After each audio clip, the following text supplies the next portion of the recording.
Hello, and welcome to A Gross of Physics. Today is day 52, and what we're going to look at today is another complex problem that we can solve because we have so many tools at our disposal. At this point in the course, we're going to conclude our discussion of Newton's laws of motion. And Newton's laws of motion are one of the main topics that people think of when they take an introductory physics course.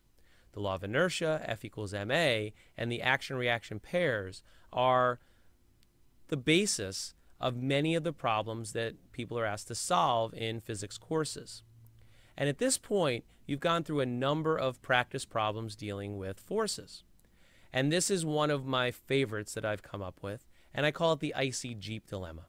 What we're going to have is everything from an inclined plane to forces, to breaking the legs of gravity, to friction, and then dealing with friction on a new plane. We're going to go from the incline to a flat surface. And the Icy Jeep Dilemma is a combination of all the skills we've had up till now. The entire course has built upon the previous day. So now that we're at day 52, we've built upon the previous 51 days of the course. And as we continue past 52, we'll look at more types of ways to analyze why objects move. Our next topic will be on circular motion. But for today, let's look at an extremely complex problem in my mind. And if you can solve this problem, you know quite a bit about the laws of motion, kinematics, and everything we've done up to this point. If you do have trouble solving it, it's not the end of the world. But remember, the more practice you do, the better you're going to be at this. This is not magic. It's just science. And specifically, it's physics. So let's look at the Icy Jeep Dilemma now. And we'll go through a problem that is extremely complex, but if we break it into smaller chunks, we can realize that the problem is solvable. If you show somebody that you can solve this problem, they're going to think that you are extremely smart. Now, I'm not saying that you're not extremely smart, but physics is all about making people think that you're smarter than you really are. Physics isn't all that hard, and I think the secret's out.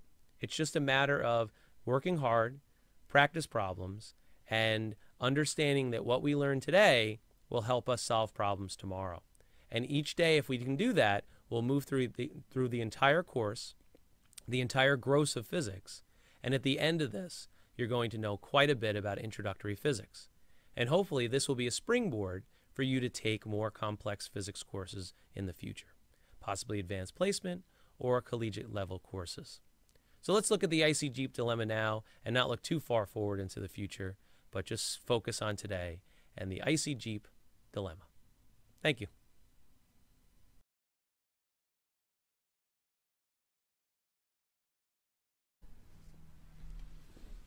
Now that we're at the end of our discussion of Newton's laws of motion, I think it's appropriate to try a problem that involves most of the concepts that we've covered up till this point. And the Icy Jeep Dilemma is one that encompasses many of the concepts we've already done. Now, what we have is a Jeep at the top of a hill, and it's going to slide down because of an ice storm. It's going to hit the bottom of the hill and then move sideways on the road. And what we're going to need to do is treat this as two separate problems. We have the hill and we have the road. And what we'll try to do is start with the hill, obviously, since the Jeep is on the hill, and work our way down to the road.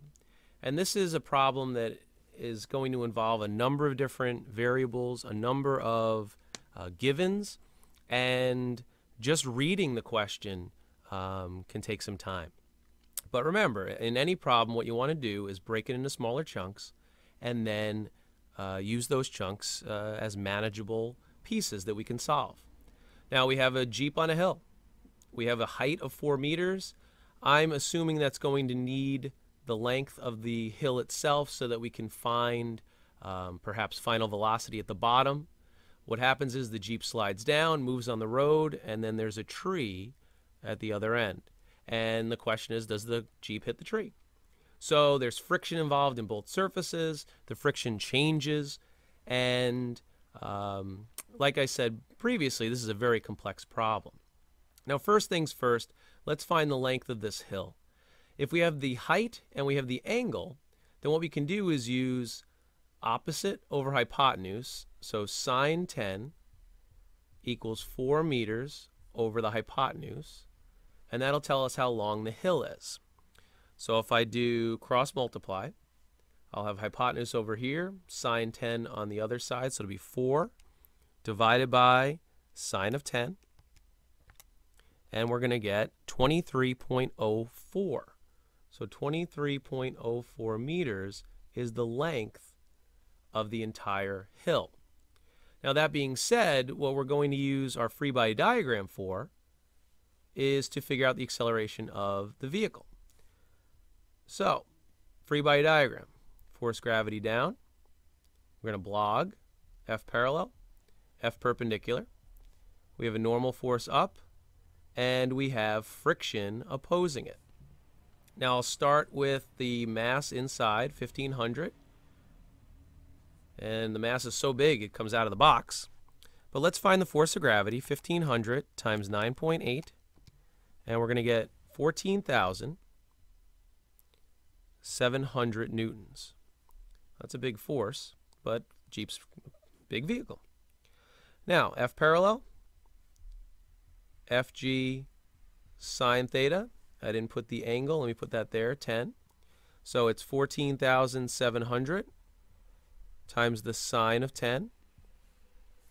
So times sine of 10, since it's already in the calculator. And I have 2552.63 newtons. F perpendicular is FG cosine theta, which is 14,700 newtons times the cosine of 10. So 14,700 times cosine 10 yields 14476.7 newtons. Now that makes sense because the angle's low, so most of the force when you break gravity up is going to be pushing against the incline. So most of the force is pushing down, only a little is going to contribute downward to pull the vehicle down the hill. Now at this point we're going to want to find the friction. Now our equation for friction, of course, mu Fn. And we have to see what the materials are. It says the tires are made of rubber and rest upon an icy surface. But the ice is smooth, and you have to subtract 0.05 from the given coefficient of friction. Now the coefficient of friction for rubber on ice is 0.15. So we're going to subtract 0.05 from that. So 0.15 minus 0.05, and you get a mu of 0.1. So mu is 0.1, and we have to figure out what the normal force is. Now, there's no other forces up or down here in the perpendicular direction, and remember, for an incline, we have parallel and perpendicular are our axes. So Fn minus F perpendicular equals 0, and we end up getting Fn equals F perpendicular, which we have written here. So 0.1 times 14476.7 is going to get us, well, 1447.67 newtons. We just bring it over one place. 14476.7 times 0.1, just to verify, is 1447.67 newtons. 1447, almost 1500 newtons of friction. Now, at this point, our perpendicular direction is over, and we're going to sum the forces in the parallel and set it equal to ma. Now, in the parallel direction, we have F parallel minus friction, because it's backwards, equals ma. And we have 2552.63 minus 1447.67 equals 1500 times A. All right, so I'm going to do 2552.63 minus 1447.67. I'm going to get 1104.96 newtons equals 1500 kilograms times A. I'm going to divide both sides by 1500.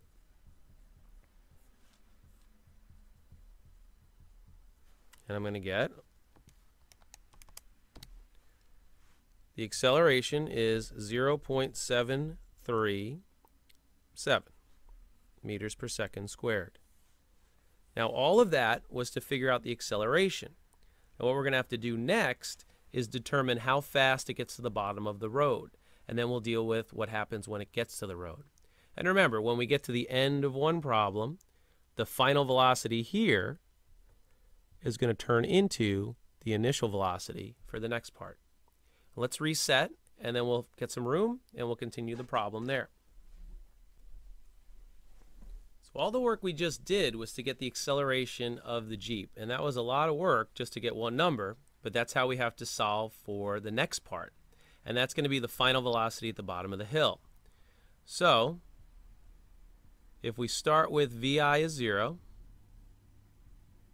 the acceleration is 0.737, and the distance is 23.04, what we can do is solve for VF using equation 5.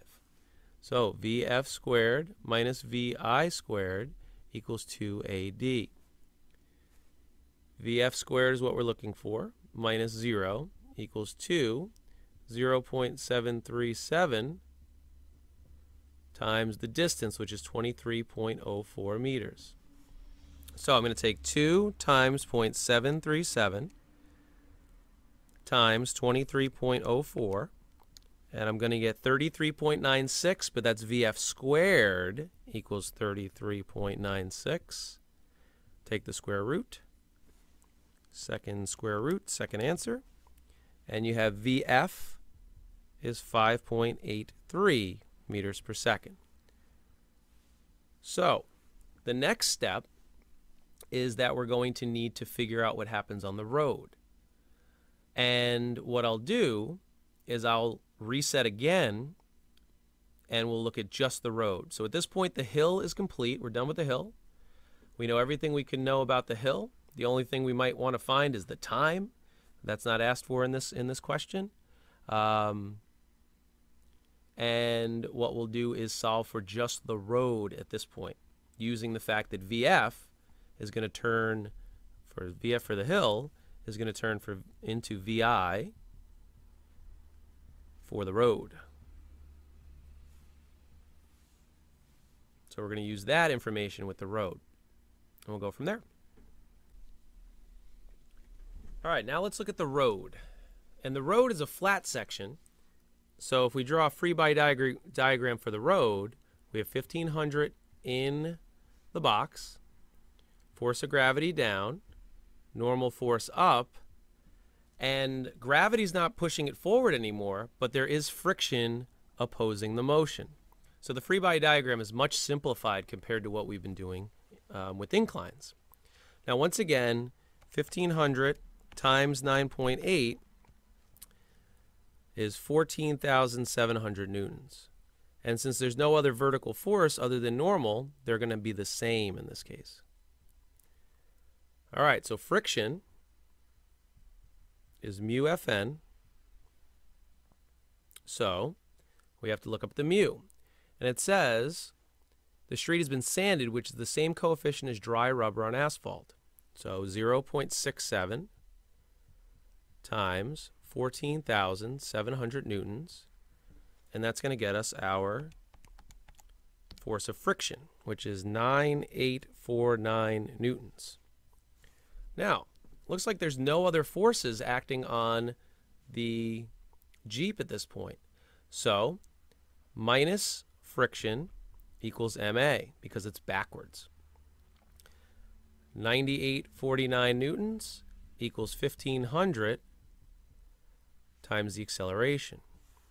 So 9,849 divided by 1,500 is 6.566 negative meters per second squared.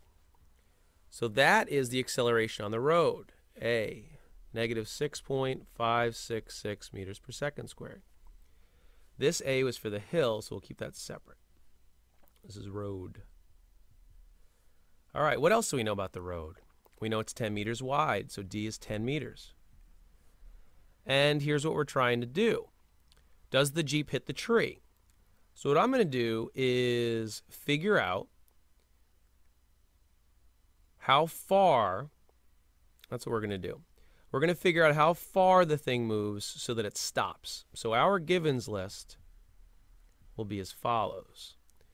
VI is 5.83 meters per second, which that should be VI now for the road.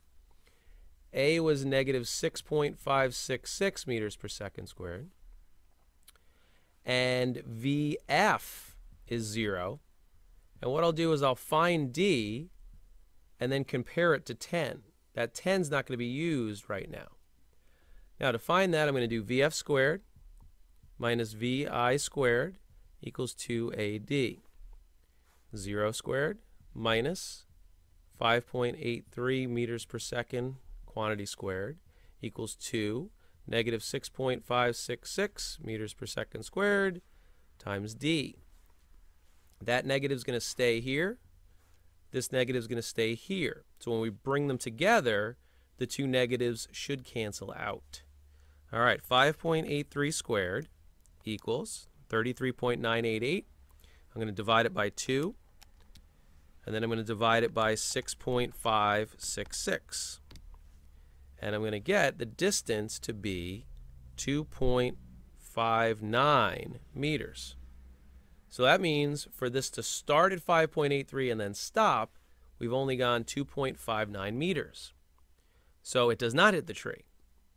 So hit tree is no. If so, how fast is it moving? Well, it's not. If not, how far does the tree, how far away from the tree does it stop?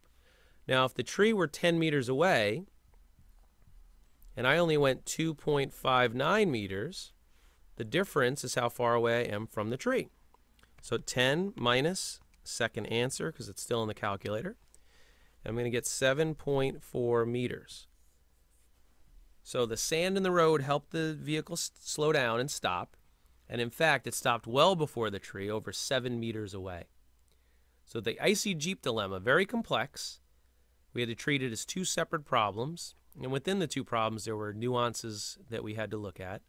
But this type of problem can easily be solved if we break it into smaller pieces. So as long as you break it into more manageable chunks, it's not as difficult as it seems at first.